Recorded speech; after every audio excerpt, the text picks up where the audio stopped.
Okay, so we can go straight in really to my take on it, because I think what I wanted to do is just pick out an example as to an individual technology that's changed through the years, and just really give you my take on it. Because I think if you look back on any technology 40 years ago, really it can really excite you as to where we can be with technology and digital transformation in the next 40 years. I always think that mobile phones represent a good example.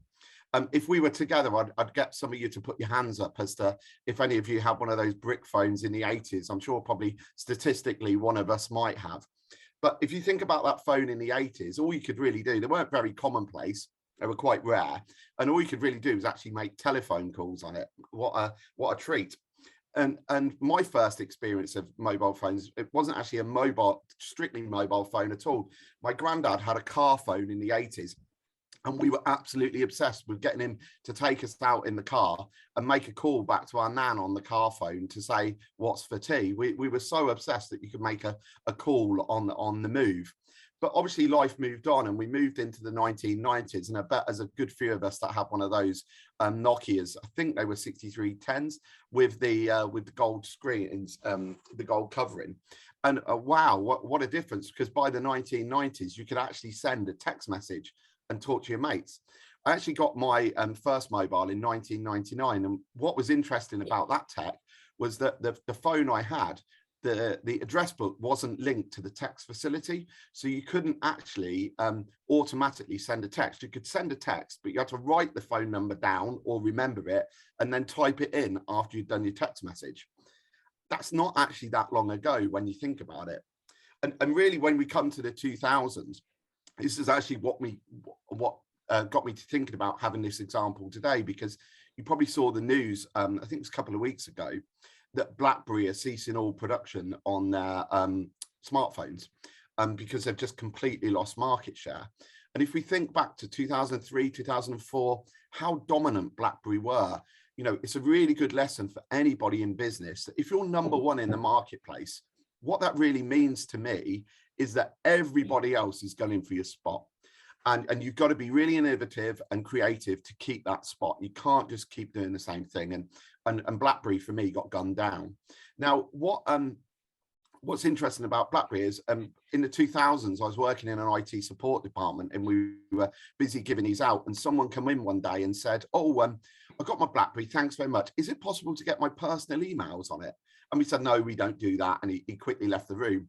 And then actually we all burst out laughing and said, what the hell is so important that you need your personal email on your telephone? And how wrong we were, because obviously now they're front and center of everything we do, because phones today are so integral part of what we do, and industries using it too. So insurance companies, for example, are massively encouraging us as car users, if we have an accident, film it, get some videos live from the scene, use that technology that's in your pocket. And that's just one example. Lots of us, like myself, are probably trying to get a little bit fitter in January. Well, that's really handy for me, because in my pocket, it will tell me how many steps I do each day, and want to make my target of 10,000 steps each day. And this is where we're at today. So imagine where we're going to be in 30 to 40 years time.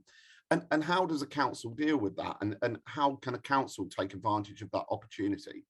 Well, just last week, we passed a paper on assistive technology, which gives us a whole load of scope to introduce some of the wearable tech and some of the ways that we can introduce tech that can assist us in terms of adult social care. So you can, lots of people probably know this, but you can wear a watch now, and that watch will tell us, we can build up a pattern with machine learning as to when you like to go to sleep. So if you haven't moved for 2 or 3 hours in the daytime, we can proactively get a carer to get in touch and say, is everything okay? It's phenomenally useful. I think I started at the outset by saying about councils are often associated with litter or litter bins or refuse collection. We can actually put a sensor in your litter bins now to tell us when it's full, because there's kind of nothing worse on a sunny day than seeing a litter bin that's spilling over with litter. But actually, what's good about that is we can completely change the way we do our litter rounds. So at the moment, the litter round is done by you go to one bin, and then you go to the next bin, and then you go to the next bin, and the next street litter bin. That's how you do it. Well, what about if you would change that to be proactive and only go to the ones that were full and build your round around capacity rather than strictly over geography? So there's so many opportunities out there. And when you think about that, where will bring us in 40 years compared to the journey of a mobile phone, it's really, really exciting. As a council, we're putting this front and center. So we want our partners, our residents, and everyone to know that digital transformation is really important to us. The days of you calling the council because you've got an issue and being passed to pillar to post, we're going to put an end to those days. And we want this to be front and center. We want to be really proactive. So if you ring us, and we're going to know by machine learning and things if you've got any other issues, and we're going to be proactive with that. These are really exciting times. I'm really thrilled to be part of today and look forward to hearing some of the other guest speakers as well and their take on it. So have a great morning, and I look forward to being a part of the day with you. Fantastic. Thank you, Councillor Hallam. Kiara, I believe you're next, just to do a little bit of housekeeping. That's correct. So as Oksana has already said, today's meeting will be recorded. So although we prefer to have cameras on, make everything a bit more engaging, if you wouldn't like to be featured in the video, then do feel free to turn your cameras off, but please make sure that your microphones are muted. If you do have any questions or comments, then please feel free to pop it into the comments box. Those will be monitored throughout the event and after. So if there's any questions that you have that we can't answer while this is happening, we'll get back to you afterwards. All slides and contact details of all speakers will be shared after the event, so you can get in touch with us if you do have any additional questions you don't feel like you can put into the comment box. And of course, there is still time to book one-to-one meetings with our dedicated business partnership officers. So if you'd like to have a bit more intense conversation about how we can help you, then feel free to contact Oksana or myself and we can get you booked in. Thank you very much. Perfect, thank you. So I believe that's just straight on to our first keynote speaker, Simon Pickering from Dbfb. Good morning. Thanks everybody for joining. I've got the pleasure of talking you through how you bring some of this technology to life and how we as a business can help and support our customers and future customers as well through that journey, because it is tough. Can you go straight to the first slide, please? Yes. Keep going. So who are we? We're based in Northampton. We've been around for 21 years now, and we're quite a regional SME player. So we go into Leicester, Warwickshire, right the way down to Luton. That's Beds and Bucks. That's really our regional play. We also deal with a lot of enterprise customers as well. So what's interesting for me at the moment is no matter what size of the business, and that I include my own in that, and we're a tech business, have the same challenges around how you adopt some of that technology. I did smile when looking at some of those phones. I actually have got some of those phones sitting in my office actually. So at some stage we'll do a timeline of mobile phones, but it appears to me every day that we continue to get more and more technology. How do we use it?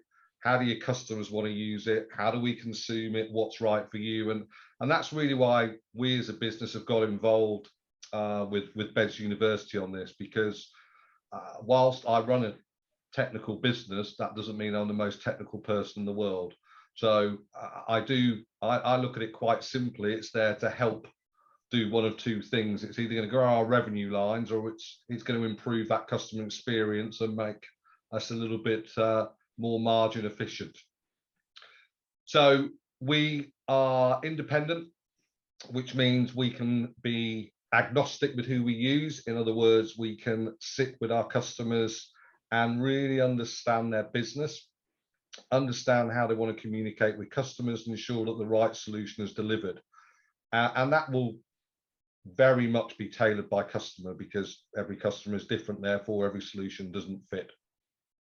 And again, you can see some of the people we work with throughout the region and the country. Next slide, please. So we've tried to boil it down to make it reasonably simple for everybody on what we do. And I'm not, you know, the slides will be shared, so I'm really not going to go into what we do in detail on all of these. But in essence, we look at an office quite simply. You've got connectivity coming into it, and wow, has that journey changed over the last probably 8 or 9 years. Does everybody remember the adverts for super fast broadband by BT, all of 26 megabits a second?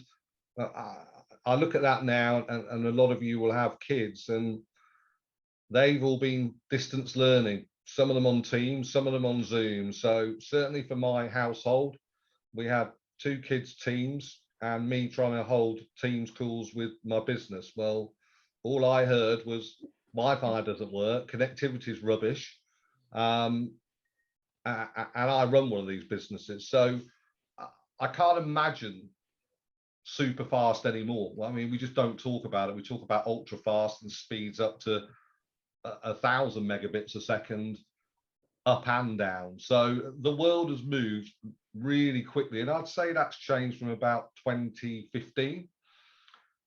The exciting bit for me is that not only has the speed improved, but because there are new players into the market, and you'll hear from CityFibre, they have been disruptive. And what happens when you get new players into the market is you get a bit of competition. And BT, for the last, probably forever, have really been a monopoly to the UK. And therefore you've seen prices, you know, a typical lease line, which was a dedicated internet line, I would say in Northampton, Milton Keynes was nearly £1,200 to £1,300 a month. In the last 6 years, we've seen that move from that level and come down to about £300 to £400 a month. So you've seen some competition, some disruption, and that's allowing businesses to really start to open up what they do and how they do it. We'll talk about it, keep you talking, an obvious one, but you all hear about the cloud. And it is going to be the only way that we do things in the future. And I look at that in a different way to we're just going to cloud. I look at it as we're moving away from the world of having to buy bits of tin up front, i.e. a great big server in your office or a new phone system in your office, and you have to pay for it or finance it. Well, everything's now going much more to operating costs. So you can look at your business and say, actually, if I employ someone in service, they need a desk phone, which costs me £15 a month. They need a license to run their PC and a PC, and that's, I don't know, £45 a month. So you can start to really budget effectively. Now, the other reason this is important, specifically over the last 2 years, and we were just talking about it before everybody joined, is hybrid working, flexible working, whatever we want to call it.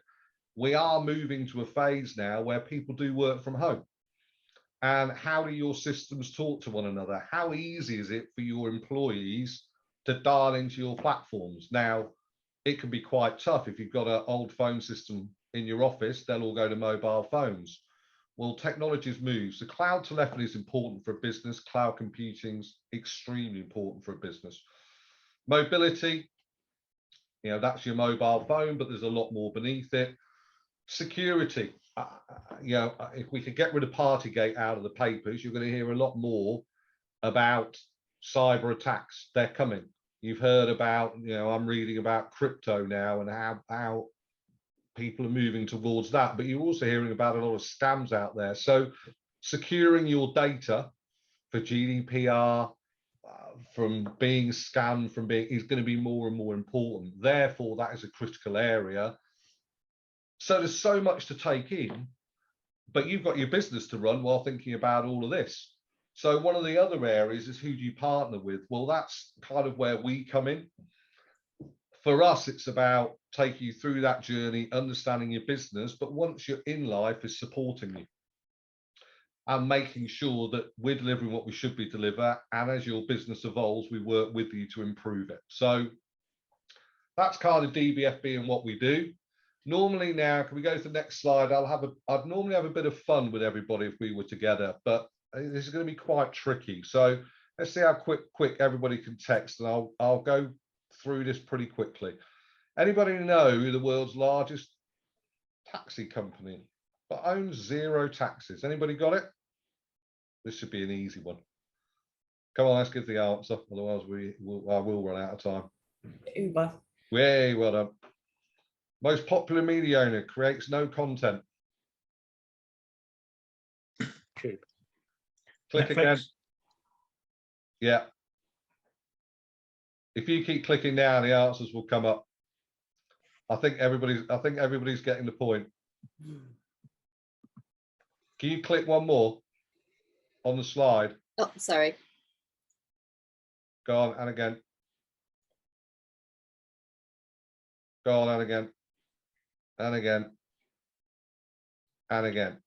So the reason for doing this, not only was it a bit of fun, it is just to demonstrate to you that they are all cloud-based businesses. You use them every day through your phones. We're moving to 5G in your offices. So the amount of content we're consuming is increasing every day. And you only have to, I always try and make things simple. I just look at, I don't know about you, but I've got a 12-year-old, 13-year-old now, and a 15-year-old. And the amount of content they consume, everything is now. Everything, they want everything now. So actually customer demand is changing. Customers want immediate responses. The days of being able to go back to them and say you can wait 24 hours have gone. If you have a service or your business doesn't hit them instantly, you're in trouble. WhatsApp is now becoming prevalent in businesses. Teams is now prevalent in businesses. So again, we use Teams into a lot of our customers, and we're instant chatting. With your service centres, people expect you to have instant chat. So the world of technology is changing, and it is always consumer-led. Whether we like it or not, consumers dictate what we do into business. And how you consume your data at home as children come through will only come into business. How decisions are being made are very much consumer-led now, because people want it now and they want speed. So having the right platforms are really important for any SME business and any enterprise business. And cloud started in enterprise. Everything normally does. So big business, because they're always looking to do things quicker, and they can take some cost out, reduce their headcount, and improve service. So therefore, we're now seeing it prevalent in SME. Connectivity price I've talked about are now competitive. Hosted voice is now competitive. Cloud proposition is competitive, but you have to have the foundation. That's so important in your business, and understand how you want to take things to cloud. Next slide, please. Great. So for me, I'm always conscious of time, and I could talk about this for a long time. So if anybody wants to reach out to me, please do. I think the message from me is you've got businesses to run. And it is a minefield out there of what you can and can't get in the marketplace. This is a great, what Beds in University is fantastic. We're really pleased to be part of it, and would love to help you on your journey to becoming a more tech savvy business and ensuring your customers are getting what they need and helping you grow your business. Thank you. Perfect. Thank you, Simon. So our next keynote speaker is James Cushing from CityFibre. So the floor is yours. Thanks, Rosanna. So yeah, I'm going to briefly talk to you about some of the infrastructure issues and the impact that can have on the economy and productivity in and around the area. And very briefly, for us, CityFibre, we are an infrastructure company, so we are putting in a lot of this telecommunications infrastructure in the ground in and around Northamptonshire and SEMLEP area now, and we're working with partners like Simon and Dbfb to bring that choice and competition that we talk about. So if I can have the next slide, please, Oksana. And I apologise, I assume you'll probably see a lot of these as a theme sort of coming through today. So this is one of my favourites, the internet in a minute. It's produced by a range of sort of US researchers every year, and I think we all know the amount of different sort of just some of the numbers are crazy. The amount of online video or tweets and Facebook posts, but I think what's what's interesting to me on these, when you look at them over time, is that change, is that sort of transition Simon was hinting at. So you just look at the amount of data that is being sort of consumed every year is growing and growing and growing, and also the type of activity when you look on this internet in a minute over the years. I mean, you can really see that growth in e-commerce and on online transaction. It's really starting to change the way we live and work as a society. So next one, please, Oksana. And again, we've commissioned some research, looked at some research, and you know, I apologise for being the one that says it, but COVID has accelerated all these changes. You know, the genie really is out the bottle on tech working and hybrid work, as we talked about. And some of the numbers are just huge. You know, we're doing it, but the millions and millions of Zoom meetings and Teams meetings, and I know we're all keen to get back to face, but this isn't going away. You know, one of the key ones from here is you look at average broadband usage, and you look at sort of the increase in weekly online shopping. These are trends that are starting to change the way we need to operate as businesses. Next one, please, Oksana.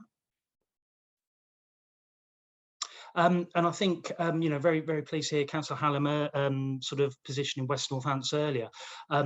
Public policy is absolutely sort of behind this. So we're currently working through a once-in-a-generation upgrade of our telecommunications network, whether that's full fibre broadband, which we're leading on, and as Simon says, that's rolling out 1,000 gigabit and beyond sort of connectivity, upload and download to 5G or various communications. The national policy is very much behind this. Some of it isn't going to be a choice. So we're already talking around the PSTN switch off for some of the business connections you may be having, and the copper switch off for residential services won't be far behind that. So there really is a driver for change for us to start to take some adoption of these new infrastructures that are coming out. And just to put things into context, you know, the UK is doing well. You know, when we started looking at this, Simon talked about 2018. Well, full fibre was about 3% availability then. Nationally, it's over 30% now. But again, always a sing in the tail on these. The UK is far behind international competitors. We look at some of the Far East sort of nations, and they're in high 90% fibre availability wherever. Other parts of Europe, in Scandinavia or Estonia, they're high 80s. So that the UK does have a long way to go to make sure we're competitive at an international level. So next slide, please. And a little tip for any of the businesses out there, the e-commerce series of surveys by the ONS is a real sort of data mine for any sort of research and data you might be needing for any business plans or anywhere down those lines. But it does have some huge figures. So again, e-commerce sales in the UK 2019, which is the latest data, the new one will be out soon. You're talking nearly 670 billion, and that number is just growing sort of every year remorselessly. Huge growth, showing the opportunity. But I think one of the things that this survey and many surveys do show is that actually it's not equal. There's a lot of research out there that shows that SMEs are not benefiting to the same level of connectivity and taking advantage of these opportunities as a lot of the larger businesses are. You know, you can see there about the differences in people, in businesses with websites, and that trend is mirrored when we start looking at things around online transactions, using online learning. It isn't equal, and there's a huge amount of sort of focus on this now, hence events like today and the programs West Northants are doing as well to try and start to address that, and that can have a massive impact on local economies and businesses. And also critically, this digital infrastructure isn't available everywhere. You know, it is a very competitive landscape out there for how this is coming in. Simon talked about the benefits that the competition and choice is bringing. It's not everywhere, and that's why it's important that we do work with councils and governments and demand from business to put forward. Next slide, please. Just driving that on again, just sort of reiterating the point. This was some research the government published that are doubling in broadband speed broadly can have a 3% increase on business productivity. And that's massively sector specific. So, you know, when we are looking at some of the online media companies or ICT companies, obviously this could be higher, but as a sort of, that is a standard level across the economy, so it does just show what could be achieved. And again, for areas, for places, it's making a big difference. So we're looking at things around how we're accessing services. Councillor Ham was talking around how councils are using this. So doubling of broadband speeds, there's research out there that can show it has a real reduction in unemployment and people claiming, and also some interesting research out there on how it's actually starting to affect the labour market. We were talking about hybrid working and people choosing to work in Cornwall for jobs in London, and how that can be facilitated or not. And we also sort of know that those areas with that digital connectivity, higher download and upload speeds, we see more business startups, we see more inward investment. We really do start to see that sort of driver for a place that wants to be sort of on top of its digital transformation and helping drive that local economy. And again, the sting in the tail of this is that there is massive competition nationally and locally. We do know there are still skills gaps out there. A lot of sort of residents and businesses not having the 5 basic skills around being able to do online transaction, being able to communicate online, having basic e-skills. And again, this issue that this does seem to be more prevalent in the SMEs. And that's why events today and the supports today and the partners that Simon and others can help with is absolutely critical. So next one, please. But a bit of a good story as well, as we're pointing out. So this is data taken specifically for West Northants. And West Northants has started from quite a low position, but over the recent years has been able to catch up and overtake some of the national sort of levels on availability of fibre broadband and connectivity more generally. Speeds have been increasing over the same time quite rapidly, and we as CityFibre are very, very proud to be able to be working and investing. We're building this full fibre network in Northampton and surrounding areas, investing 40 million into the local economy. And as Simon pointed out quite rightly, you know, really starting to be that sort of innovator and bringing that competition and choice and new products to the markets. And new products and innovations are coming along all the time, and Northampton will be very well placed to sort of benefit from those. So next one, please. And again, just to reiterate some of the scale of what we're talking around. So again, we commissioned some research looking at what this connectivity could bring, and it really starts looking at a range of sort of factors. So huge impacts for residents, you know, whether that's better access to online services now or leisure time. Actually, there's research out there that's showing that broadband availability is a key decision factor in house moves and can increase house prices quite a lot. But again, as we then look at the business side of things, as we say, it is allowing more worker flexibility, more access and ability to new products and services, and that's without going into the broader sort of Internet of Things or 5G smart city type infrastructure that all requires this core infrastructure to be in place to be able to realise. So next one, Oksana, please. And again, just to sort of finish off, as I say, that, you know, we do believe that this infrastructure is critical across the UK. We're certainly doing our part to try and deliver that. And, you know, actually within West Northamptonshire, it has a real sort of good position, good opportunity to benefit from this infrastructure and help drive the SMEs and the impact they can have on the local economy. And with that, I think that's my 5 minutes up. You did very well. I gave everyone a very specific time slot, so you did very well.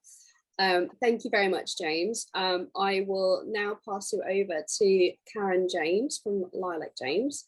So the floor is yours. Thank you. Hi, everybody. My name is Karen James, and I'm the founder and director of Lilac James, which is a digital marketing agency based in St Neots. So if you want to move on, Oksana. So what are we seeing in terms of the Google real estate? Google is the king. We know that. It's got 85% of the search market. Well, what we're seeing is much increased competition, because if you weren't online before COVID, then you certainly needed to be during and afterwards. So When you look at the old-fashioned, Google search pages, in some cases now, because of the way that the real estate has changed, the organic results is less than 20% on that page. So where everybody wanted to be rank 1, first position organic results is now down the bottom of page 1. So what you're seeing is featured snippets, which we refer to as position 0. Frequently asked questions, you'll see those all the time. FAQs that you click into to see what people are commonly asking.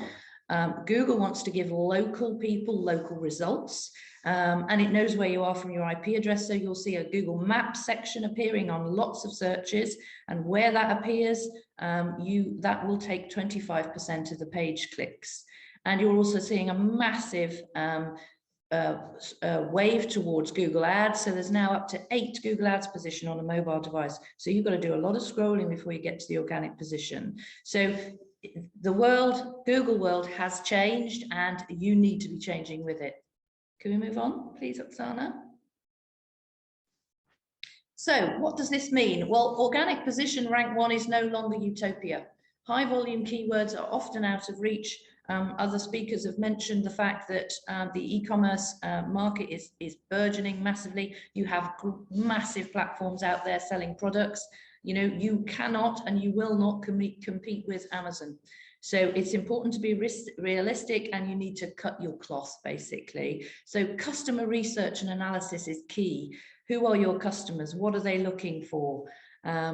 What subjects do they research? Where can you reach them? Because if you just put all your money into getting to position 1 for a high volume keyword that other big players have optimized for, you're going to fail. So relevance and authority is everything. And that is how Google got to be as big as it did. Google basically set out with the premise, we're going to give the user, the searcher, the best, most relevant, most authoritative answer to what they put into the search engine. That's how they've done it, and they've stuck to that. So it's important to capitalize on the long tail keyword. So that means really identifying what people put into Google, but going for the long tail. So an example would be that people would put a question into Google. They'll no longer just put TV or Samsung TV. They will put the model number, perhaps. They'll do a lot of research. We're all very sophisticated now. Even my grandchildren, very, very sophisticated searchers on the internet. They know what they're doing, they know what they want, and the least clicks that they can get as possible to get there, the better. So it's important to really optimize and be pushing yourself out digitally for the long tail keywords in your space. Optimize Google My Business, which is now, they like to change names all the time, Google keeps on our toes. Google Profile account, which is the map section. So, you need to be there no matter what it is that you do. Also very important to optimize for voice, video, and social. Voice searches are only 10% of the total at the moment, but they're going up massively. Voice is the next mobile. So you've got to maximize all channels. You move on, Oksana. So what do we advise people to do? We advise people to identify the pain points that your client, your target customer has, and write about them. Okay, then review what results is Google and Bing, if you like, to a degree, if you've got that time, review what results they are delivering against those pain points and beat them. Why do you deserve to be number 1 in that market? Okay, give the user what they want, not what you want, not you saying, oh, you're brilliant and I'm great and you should just come and buy from me, because that, just doesn't cut it anymore. You need to showcase your expertise, cut the corporate bill. Get to the point and write for the user and not for you. So very important. Dropbox, for example, we all know Dropbox, cloud-based storage system. It didn't lead with, come and sign up for an account for my online storage. It's like a file and a filing cabinet in the sky. Who was going to listen to that? They actually led with the pain point. What happens if you've lost your USB stick? Have you lost your USB stick?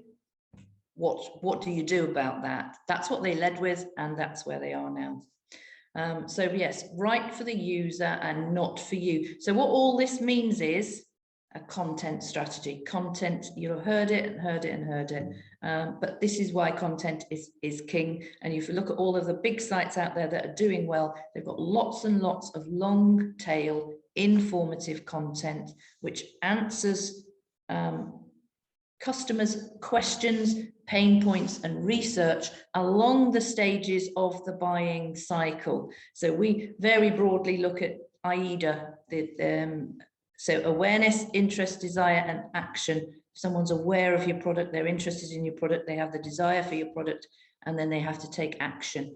How can you produce content and be found digitally across all of the platforms for all of those stages of the process? Okay, Oksana? So grant service options. So what is available to you? Search engine optimization, SEO. It's a broad term, but effectively of getting yourself found on the internet. Google Ads management, so that's the Google advertising section.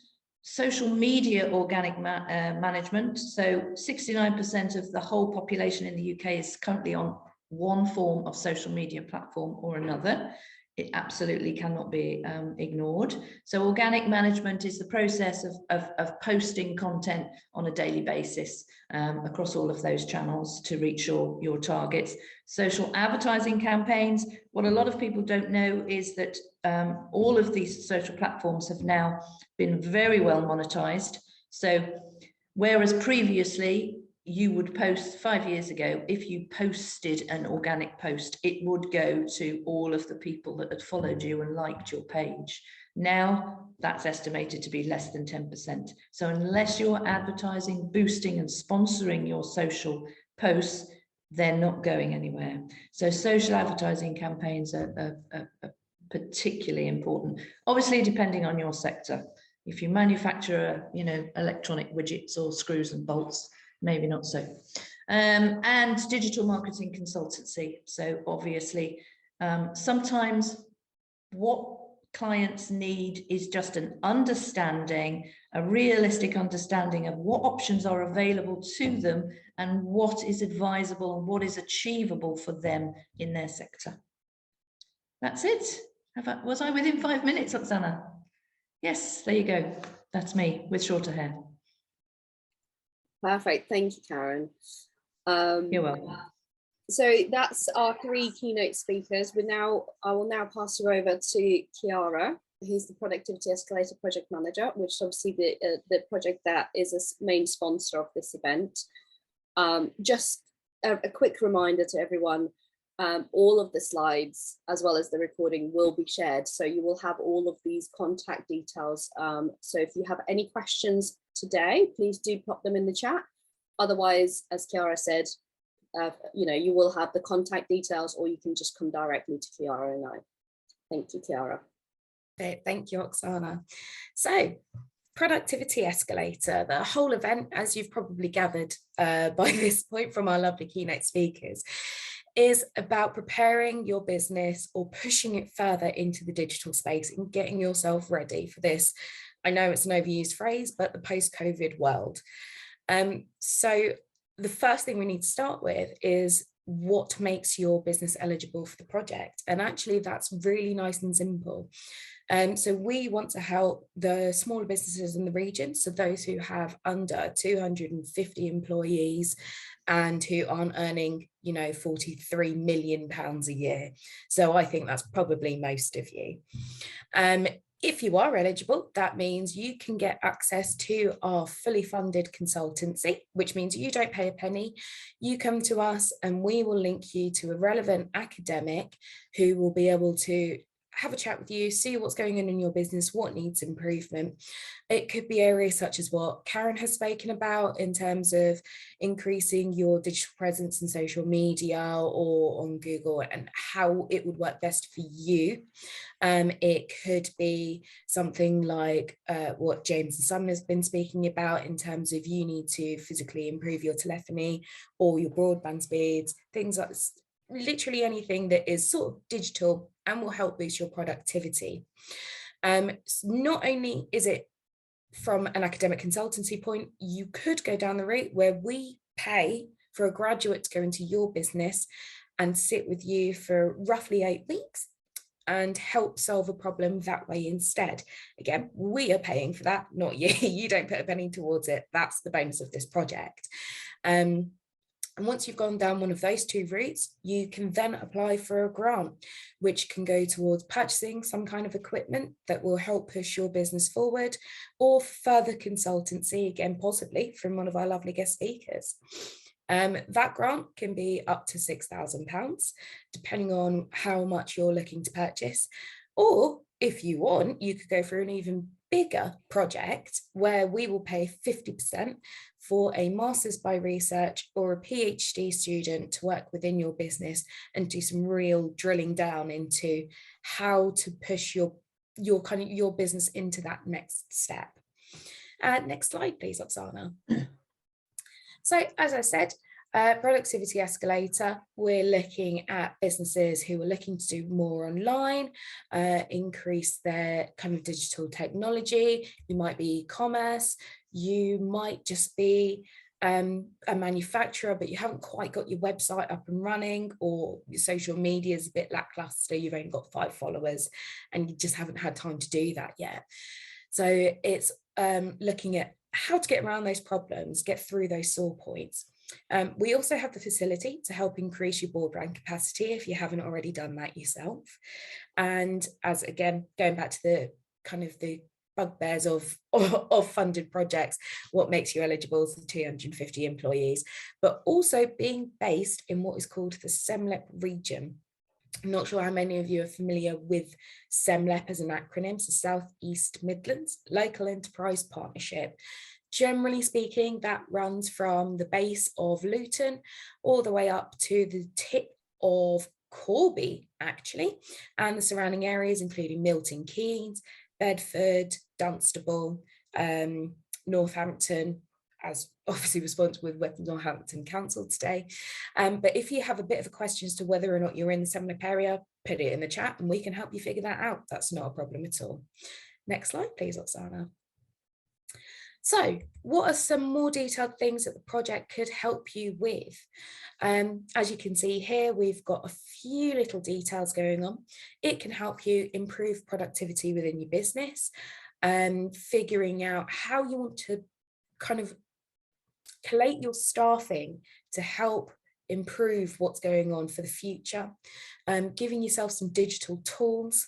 You might be a digital startup and need some better advice as to how to push yourself in a very competitive market. It could be something as basic as online marketing, digital marketing, and what you need to do to get the edge over your competitors if you're in that bit of a space where you're not quite sure what you need to do. You've been putting on daily posts, you're not getting much traction. What can you do to make that a bit more dynamic for your business? And really, we're looking at pushing innovation. We just want to make sure that you are helping your business be as productive as possible in the digital space. As has been said by all 3 keynote speakers, COVID has meant that we need to be focusing on the digital. You can't simply have a physical store and hope people are walking by. Most people want to do everything online. They want instant gratification. Productivity Escalator is about helping you figure out how you can get your users and your customers coming to you for that service and not somebody else. Next slide, please. So Productivity Escalator is actually really nice and simple. You've come here to this event, you've heard all about the digital world and what's moving forward. Our project is the way to help you. The only monetary input is if you choose to go for a grant, and again, you're getting 30% of that back anyway. We do have some other projects that are also available to you. So I will hand over to my colleague, Chris Fox, who will give you a bit more information about what the University of Bedfordshire can also help with. Perfect, thanks, Clara. Hello everyone, my name's Chris Fox. I'm one of the business partnership officers at the university. What the university try and do is build relationships between the local community, organisations, businesses, charities, community interest companies. And in order to promote knowledge exchange, what we try and do is we try and leverage funding from government to make that process a bit more simple. So what we have is we have a number of programs where either we're working on our own and we've leveraged the money, or we're working with partners.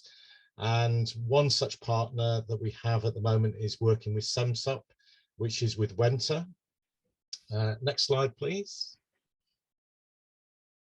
So SEMLEP is our startup program, and that provides a number of different elements of support for a startup business. We provide space for startups in our incubation space, but there is sort of one-to-one workshops that are going on with Wenta, and we're looking to launch our business startup program later in the year. So that will be on offer as well. Next slide, please. So we have another program called Innovation Bridges. So this one offers a number of elements of support. We offer some academic consultancy, which is fully funded. We offer grants. The grants there are for you to utilize to innovate in your business, to improve productivity as well. But we also offer the funding towards Masters by Research and things like that to bring our academics and graduates involved in researching some elements of your business as well to improve it. Next slide, please, Oksana. So growth curve is another sort of element of support for businesses that are looking to grow. So they're looking to increase their sales, looking to increase their employment. So this is supplied through workshops that we have delivered through one of our senior professors, who will look at a number of different things, looking at your brand management, looking at financing forecasts, helping you with change management. So this is something else that we can offer to businesses in our area. Again, fully funded, so there's no cost to the business at all. Next slide, please, Oksana. So with our Alphas program, this is slightly different in that we are able to actually subsidize the cost of you employing a graduate. So the graduate doesn't need to be from our university. It can be for a graduate from any university in the last 5 years. And this will help subsidize the cost of you actually taking somebody on for the first three months. We will pay 60% of the cost, and that includes all the on costs as well. So that's just your gross pay, employees, national insurance, etc. We also offer some leadership and management workshops. So those again are fully funded. So that, together with grants, is another offering that we've got. Next slide, please. And suppose the one that is working very closely with the university to actually research and understand and innovate, we can do something called knowledge transfer partnerships. So the government will actually fund towards the cost of you actually having somebody who is doing a PhD or and supervised by our academics to actually innovate and look at a particular problem that your business has got. So that's something else that we could talk about as well. I think that's the final slide, but if you just want to check. Yeah, so if you want to go back a bit. So basically all these elements of support, you can dip into any of them if you want. There's no sort of there's no reason why you can't do productivity escalator and then do one of these other ones. So please bear that in mind. We don't you don't have to just do the one. And thank you very much, and enjoy the rest of your event. Perfect, thank you, Chris. So now it's time for a few success stories, just to kind of show how we have supported local businesses. So the first keynote speaker I'd like to introduce from this section is Wayne Cartmill from MyNewTerm. Wayne, the floor is yours. Thank you, Oksana. Good morning, everyone. And obviously, thank you for joining this morning. What I'm going to do is I'm going to kind of go through our story, and those things that Chris has just referenced there, all of those different programs. I'm going to kind of touch on each of those because effectively we've done them all. Every single opportunity that has kind of come up that the university have provided, we've been through them. So what I want to do to start with is just explain what MyNewTerm is. So MyNewTerm is a technology that we've created to connect schools and candidates directly together. So you could call it a bit like an eBay, connecting buyers and sellers. Yeah, so it's a technology, we are just the middleman connecting the two together. Now, way back in 2015 was when I came up with the idea for the platform, and I did so as a teacher because I was so frustrated at the application process to apply for jobs working in schools. And effectively, it was my pain that I experienced that kind of gave me the motivation to go and create a platform. Now, way back in 2015, when I set about doing it with no technical experience whatsoever, this is what it looked like. And it failed. It didn't work at all. We didn't even get to launch stage. So effectively, we had spent, several thousands of pounds of my own money to kind of create something that I had a vision for that didn't make any traction whatsoever. If you can move on, please, Oksana. We then kind of get to now.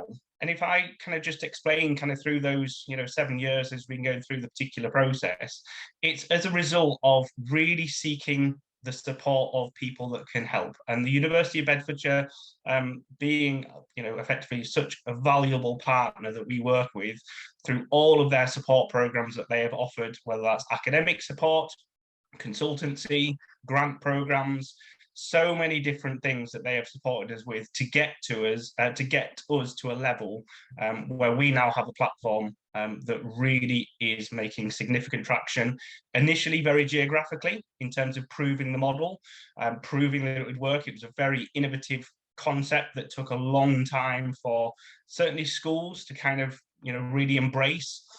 But now we've got schools and multi-academy trusts from Devon to Norfolk to Yorkshire, all over the country, and we're growing rapidly in what has been a market dominated by a monopoly for a long time.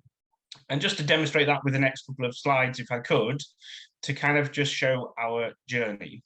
So if the left-hand side effectively is showing the number of applications that we receive through our particular technology. And way back in sort of mid-2015, when that axis at the bottom starts, of course, obviously we had nothing. And it took us 2 years to get to launch stage. We then launched it in, when was it? September 2019, I think it was. No, before then. And then effectively we had another 2 years of giving it away free to prove the model, to prove the concept. And then effectively we've come to today.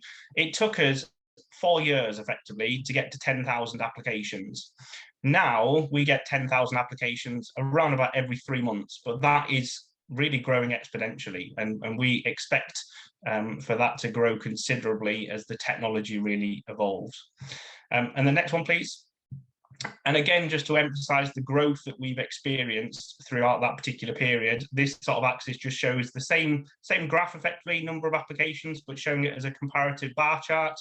So you can kind of see the academic years. That first blue one, you can barely see, we were kind of just trying to, put the product out there, if you like. And then the next year we increased slightly. The next year we increased slightly again. Then to the purple, which obviously we then get into sort of COVID times, the green and the purple. And then now, we're really significantly pushing on from a growth perspective. But if I then kind of feed that back in, if you could move on again, Oksana, please, into how productivity Escalator specifically, but then also the wider programs that the university offers. So productivity Escalator, we jumped on this as soon as it became available. And in terms of our experience, we benefited from 2 academics that we worked with, and we wanted to work with some academics on a very specific piece of work.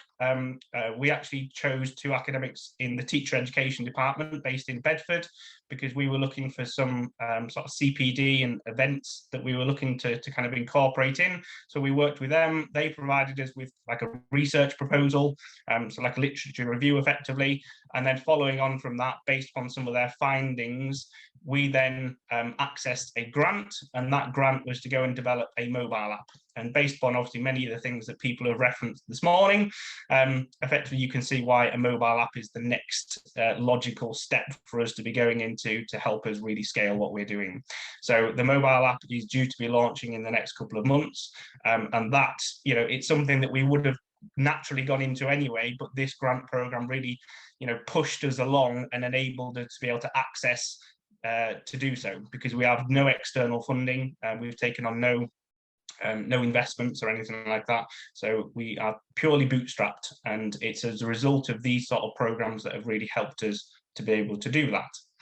And then final slide, I think, just to kind of reference, and Chris has obviously touched on many of these. It would help if I could spell growth curve properly by the looks of it, looking back at that. But you can see we've been through all of these, and there's many on there that I probably also missed off as well. They were just kind of off the top of my head, thinking about what are the different programs that we've been through.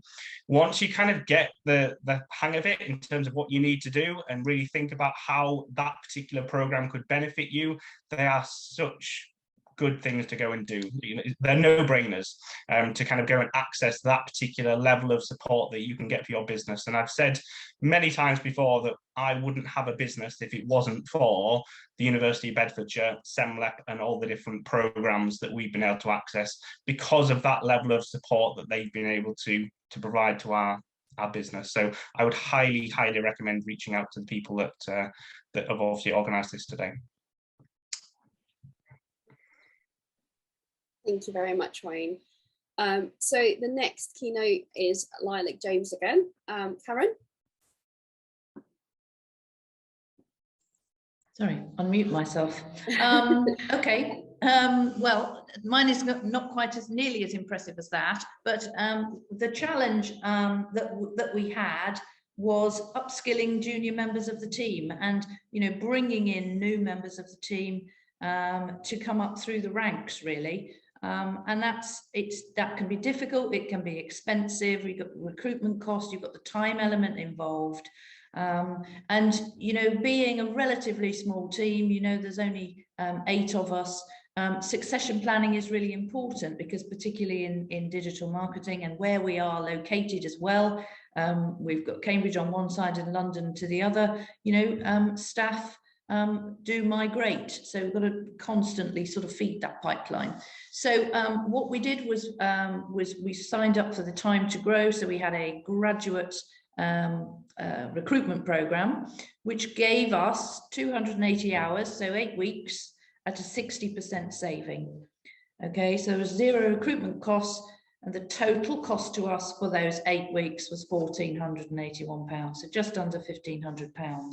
And we had a fabulous graduate that came to us, and, you know, I think we all know, don't we, when we're taking on members of staff, you can do as much as you like and you can do your psychometric testing, but actually it's not until you've had them in the chair for a few weeks and you actually experience all those elements of their personality that you know whether or not you've got a good one.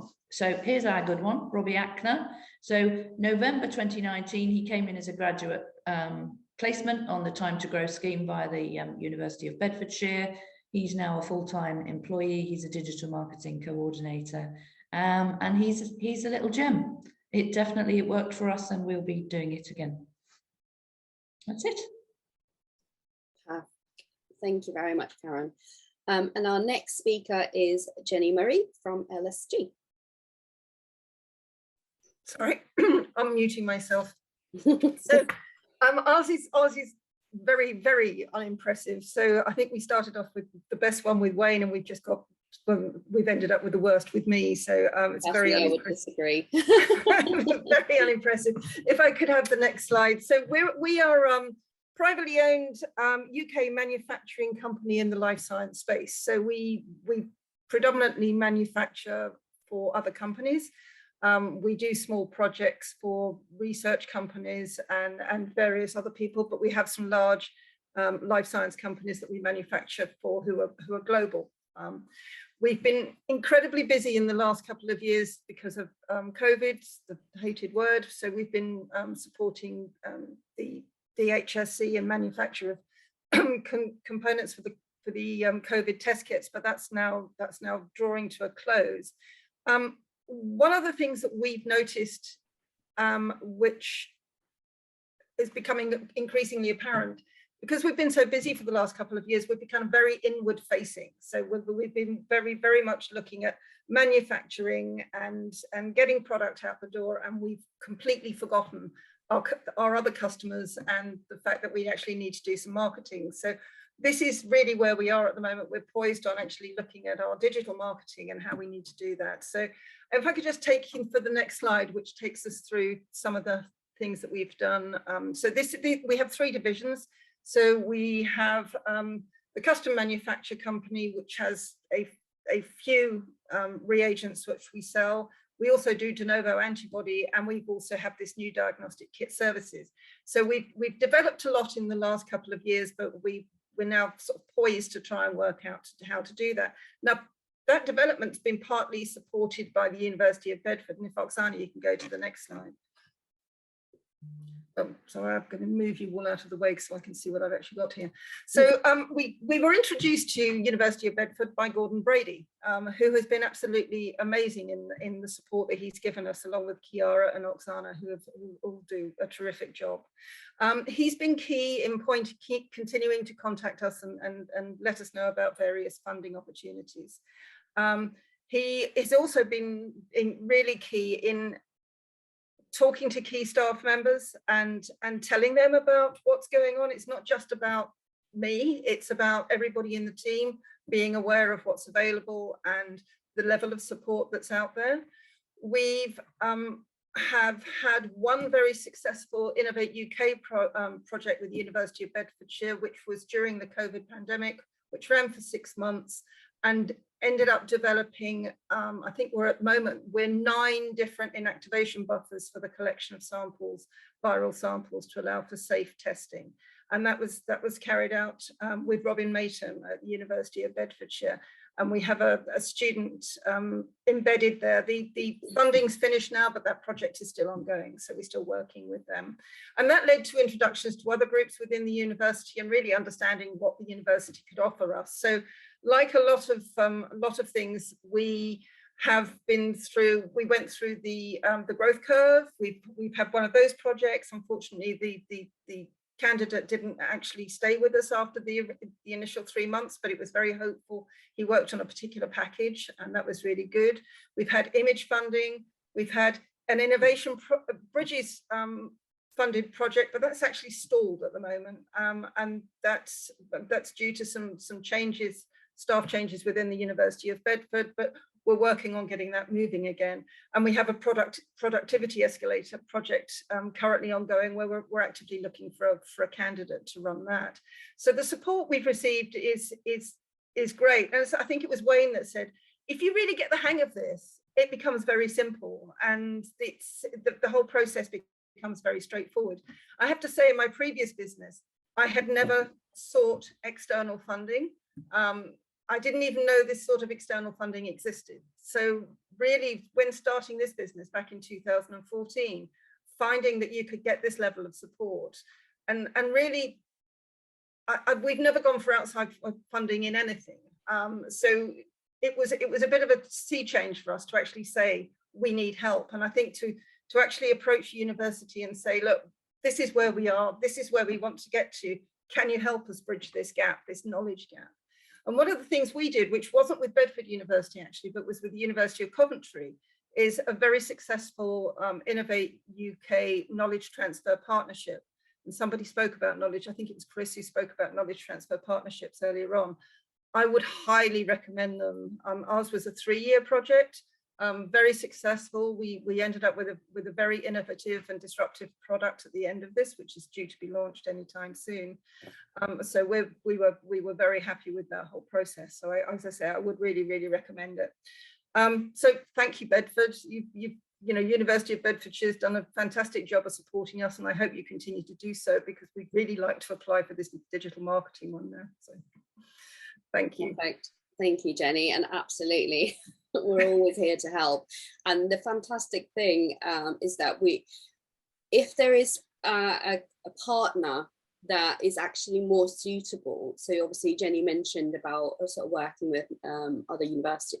If there's a partner that is slightly more useful to you and more suitable to your project, we will make that referral. Obviously, that's why we have such fantastic keynote speakers coming in. You know, if there is anything that we can help and our academics can't specifically help within the University of Bedfordshire, then we will be referring you to the best partner in the region so you get that help.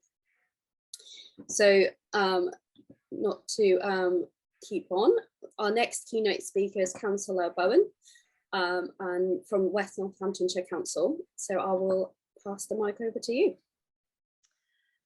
Thank you. Good morning, everyone. Thank you to the University of Bedfordshire for inviting us. If you could just go back to the previous slide, because I'm going to set a little bit of context.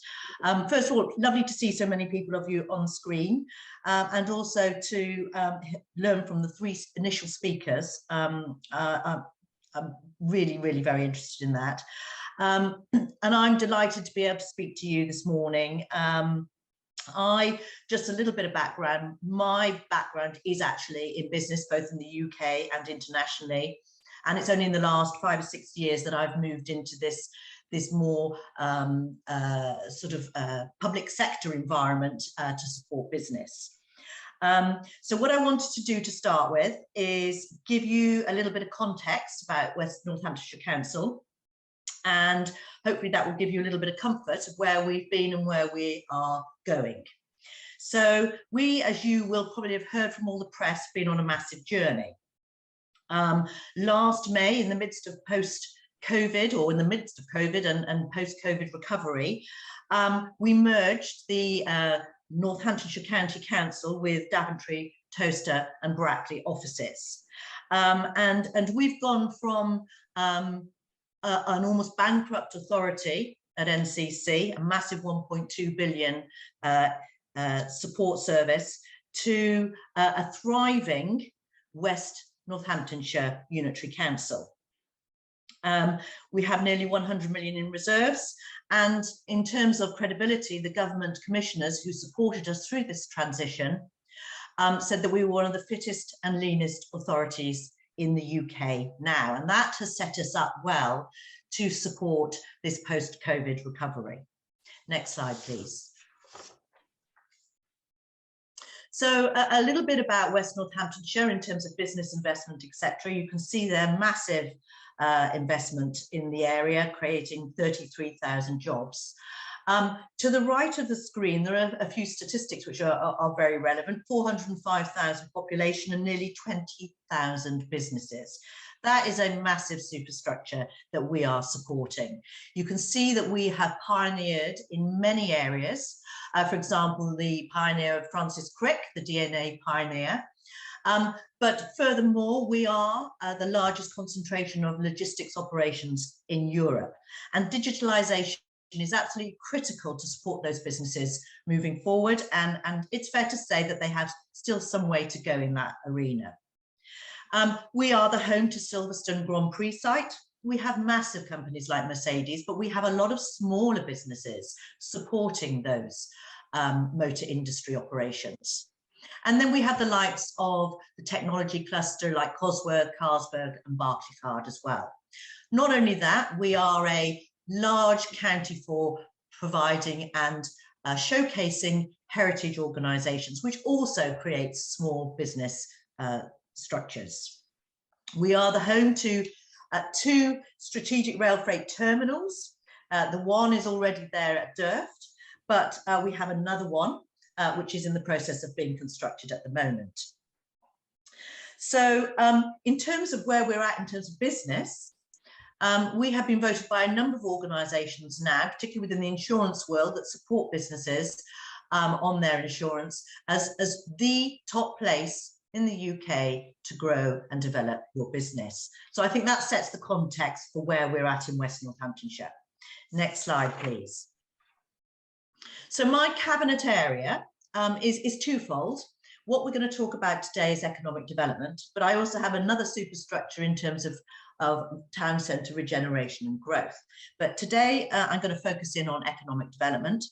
And as this slide says, we are here to support our businesses to grow. Particularly interested to hear from Jenny that, you know, before recently she'd never reached out to organisations for that support. And I think part of the challenge is us showcasing what we do and facilitating you through that support package. We are about developing local skills in the area. In fact, I have an assistant cabinet member. I have a number of assistant cabinet members, and one of those specifically focuses on the skills area. It's all about upskilling. I was very interested to hear about Karen's graduate scheme, and also addressing the barriers to employment and local recruitment. I was particularly interested about Jenny Murray from the LSG and her case study in that area. So we want to grow the visitor economy as well. So we've got a massive area of development activity going on. But digital transformation is critical to our success, to help you grow your business. And James mentioned that SMEs haven't in the past particularly benefited from the same level of support in terms of connectivity and digitalization support. And we really need to work harder in this area. And so what we're about is preparing your businesses for that post-COVID world to help you to support your businesses to grow. Next slide, please. So now sort of fine-tuning how we can support your business. We have a team, and that team is growing. I think it's important that we provide that single point of contact, which is what we do. We have dedicated officers to discuss with you your business opportunities and challenge. And we can provide the information and guidance to signpost you to the appropriate areas of support. We also offer free recruitment support, and really we are just at the sort of the formation of what we can do for you, and we are very keen to understand where there might be those gaps in supporting your businesses, because we absolutely have an ambition to be the best in terms of our delivery for support to businesses, because we know if we have a thriving economy locally, then that means that we can also support everybody else in our communities. And that's me, short, sharp, and to the point. Thank you. Thank you very much for your presentation, Councillor Bowen, and thank you to West Northamptonshire Council for being part of this event and being our event partner. Obviously, originally we were planning to do a physical event, which was based in Daventry. So, but I'm aware that a lot of delegates that are attending this event might not fall under West Northamptonshire Council. So just a little reminder that obviously your local councils will have a similar offering. So if you're not sure, if you would like to find out a little bit more, please do get in touch with Kiara and I, and we will forward you on to the best partner. Yeah, obviously for Northamptonshire, it's West Northamptonshire Council. Fantastic. So our next keynote speaker is Louise Barth from Barth Consulting. So I will leave the floor to you. Thank you, Oksana, and yes, hello, good morning, everybody. We've heard some great presentations there, some little case studies, some huge successes, and this morning is all about growing your business. And whilst there's lots of government support available, you're getting those help, experts to help you and save you money, you're invariably going to be putting some of your own money into your business to help you grow. And there are the sort of two areas in which I work, helping businesses save money. And it's through capital allowances, which is the capital expenditure that you'll incur. And that's essentially, in my world, the bricks and mortar. And to give you an example of this, Google have just bought another building in the centre of London, 756 million. And they will be claiming capital allowances on that building and saving lots of money. And then the other area that I work in is your operating expenditure, which will include the monies that you're spending on your research and development activities. So next slide, please. Apologies, I think there is a little bit of an automated slide issue. Yeah, fine. So currently, the government want you to invest in your property to help your businesses grow and to keep your people happy and safe and healthy. And certain assets will attract 25p back for every pound you spend until March of next year. So you're growing your business, you need to expand into new or bigger, better premises. You will probably carry out a refurb or a fit out or some alteration works. A lot of those assets attract tax relief, and you can see there in the list it's quite wide scope for claiming tax back. Next slide, please. So with capital allowances, as the name suggests, it's capital investment in your bricks and mortar and all the equipment in your property, like the air conditioning and the partitions and the carpets and the desking. I think you probably already understand that you can claim tax relief back on all your tech, and I'm sure you're all going to be investing in lots of that tech, but it's all the bits that you probably can't see and you don't understand behind all of that tech that supports your business. So as I say, it's the bricks and mortar. And if you identify this expenditure correctly, every pound that you invest should attract some kind of tax relief, and that reduces your taxable profits or gives you a repayment on your tax. Currently, the 25p back in the pound is limited till March 23, but if you've incurred expenditure on a historic project, you could go back and look at it and still claim at the current allowance levels. You don't lose it, you just have to make sure you claim it. And capital allowances are applicable to both landlords and tenants, and it can be a limited company or an individual that incurs the expenditure. So there's something there for every business, particularly the SME as well as the large corporates. Next slide, please. The other area that I work in is businesses who are growing.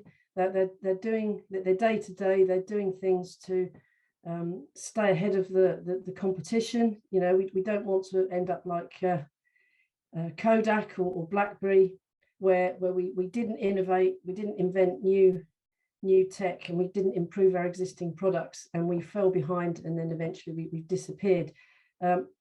Some very good case studies here where you've innovated, you've invented something, and you've definitely improved things. So you've been doing research and development, and obviously the research and development tax relief scheme is purposefully generous to encourage you to invest, and it's all around those three things, the three I's. If you're doing that in your business, you should consider claiming the research and development tax credits, and by doing so you get cash back from the Treasury to reinvest into your business on further R&D or other areas of your business. And it's there excuse me, it's there for the claiming. It's not automatic. You do have to claim it, like you have to claim many of these grants that we've been hearing about today. Next slide. So with research and development tax credits, if you find that your activities are eligible, you need to make a claim within the 2-year deadline. The process is well established. You put your claim into HMRC, and currently they're promising to turn the claims around. I think it's currently about 12 weeks, but often it's within that 6 to 8 week window, and you'll get the cash back into your bank account directly from the Treasury so that you can reinvest it at your leisure. Currently, the claims are in the sort of £60,000 mark for SMEs, which is quite generous, and it's 130% above the line tax credit. So if you invest 100, you can write down 130 in your accounts, and this is in addition to the initial 100% that you write down, because it's an expense within your accounts and you set that against your profit and loss. And the types of things that you claim on are your staff costs, consumables and prototypes. And now we can also include things like cloud hosting and certain types of software. So it's your OPEX, the things that you're doing on a day-to-day and actually might be R&D. So it's well worth reviewing your activities that you're currently doing and that you've been doing in the last 2 years, so that you can possibly make a claim within the 2-year excuse me, a deadline. Next slide, please. So in summary, you're all spending lots of money on your businesses, your activities. Go back and review what you've spent in the last 2 to 3 years. See if any of that is eligible for capital allowances or R&D. Call in a specialist to help you navigate through all the legislation and the complexities of tax and accounting, and claim, because it's there for the claiming, and it will bring you more revenue into your business when you need it most, because you're growing your business. So thank you for listening, and I hope that helps. Thank you, Louise, and apologies, there's always going to be a little bit of a technical issue. This time it seems to be the automation of slides. Thank you again for your presentation. So the next speaker is in lineup is Chiara again. Just to give you a quick run through how simple the grant application form is and how we can support you in filling that in. Chiara? Perfect, thank you so much, Oksana. So if you can go to the first slide for me. For all of you who've not done this before, this form already looks extremely overwhelming. There's a lot of text, looks quite boring. It's 2 screenshots that kind of look like, oh, there's a lot of information that I'm expected to put in there. But the good news is everything in yellow is populated by us at the University of Bedfordshire. So we will, when you kind of first come in with your initial information, you have that chat with us. We add your information into our CRM system, which means that we can automatically populate quite a lot of this grant form for you before you even need to really think about it. The form itself is only about 4 pages long, and really you only have to fill in about 3 sections. So Oksana, if you could go to the next slide for me, please. So this section that's in yellow, as you see, we've got a text box to the left-hand side of the screen that says you don't need to know all the answers, but it is useful for you to know where to find the information about state aid that your business has previously received. Generally speaking, if you've engaged in any external funding, you should have received some type of letter or email confirmation about your state aid. But again, we will ask you about this at the start of your engagement with us. So theoretically, we should already have that information from you, and you wouldn't need to put it on the grant form yourself. What we will ask is on the right-hand side of the screen, this little checkbox of all the supporting information that go with a grant application form. And again, it looks scarier than it is. So for every grant application, we ask that you submit 3 quotes to go along with items that or services that you're looking to purchase. So if you were only looking to go for one particular consultant, say, you'd need 3 quotes, but if you had to go for 3 different items, then you would need 9 in total. It can be something as simple as a screen. If say you were purchasing an item, it could be something as simple as a screenshot from Amazon or from eBay, something like that. We've had quite a lot of those if you were buying something physical. And if it's a quote from somebody providing a service, then you can just have an email where somebody has said, yeah, based on what you've described to me, we estimate that your project will cost X amount. That counts as a quote. So a lot easier than having to go through a full quotation process necessarily. However, you will see in there that there's a small line about investments over £25,000. If that were the case, we'd have a little bit longer of a conversation with you. But generally speaking, people don't tend to spend that much on these projects because you're only getting £6,000 from Productivity Escalator. 3 is business accounts. We can pull ourselves off Companies House if you are a limited company. So again, that's our job rather than yours to go and find. And the equality and diversity policy and environmental/sustainability policies, if you don't already have that, we have templates we can give to you, and it takes 5 minutes for you to add in information that makes that template relevant to your business. So again, really nice and easy. I think probably the longest bit will be that final row that says contact details of references. And that just requires you to go to, say, an accountant or your bank manager, and just put their name, email address and phone number to say that if we were to contact them, they can vouch for your business as being valid and having enough money to support the grant, or being feasible enough to keep running while having this grant opportunity. Next slide, please. So the bits that you have to fill in.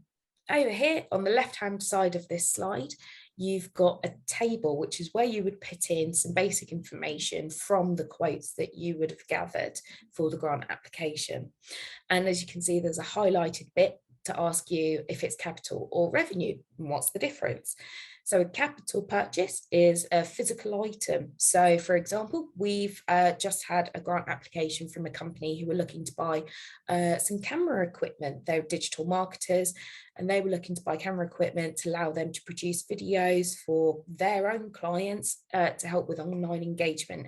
That would be a capital purchase. They're buying physical things off Amazon, eBay, and various other online retailers. A revenue grant is if you were looking to get some kind of consultancy. So we kind of define it as something physical that you can touch in your hand versus something where you're having a discussion or somebody is giving you advice, is a really basic level of capital versus revenue. But if you're unsure, again, just shoot us an email and we can help you identify what type of grant it is that you're applying for. Either way, you're still welcome to do the application. It's just helps us from my side of things on the project management side decide what type of funding you're getting, but it doesn't affect your grant application in the grand scheme of things. So nice and easy table to fill in. And again, if you need hand doing that, you're more than welcome to come to us in the Research and Innovation Service, and we're very happy to help. On the right hand section are the key areas. So that top box is really self-explanatory. Again, it's in yellow. So we populate that for you, but the bit that's kind of squared off, or the rectangle in red, needs to come from you. The first box is just you pleading your case as to why you need the grant, how it's going to help your business. By that point, you should have already had a consultation either with one of our academics or one of our graduates would have been working for you. So they'll have given you sort of like what Wayne had, a literature review or some document that says this is what we think you should do. So that counts as a supporting document. But what we also like is for you to give your own point of view, why you think this grant will help your business, not just the academic advice. So we ask you to sort of plead your case in that bit, all sort of bleeding hearts that will help the panel members go, yeah, they should have this money. And the bit underneath is actually a bit more straightforward. It's just why that grant will help your investments, will help you kind of commit to this investment. And it really is something as simple as it will speed it up for you, allow you to do something sooner rather than later. You don't need to do anything really fancy. If that is as simple as the answer is, then put that in, and that is absolutely fine. If I think, as I'm the person reviewing it for Productivity Escalator, but these grant forms are generally the same across these funded projects.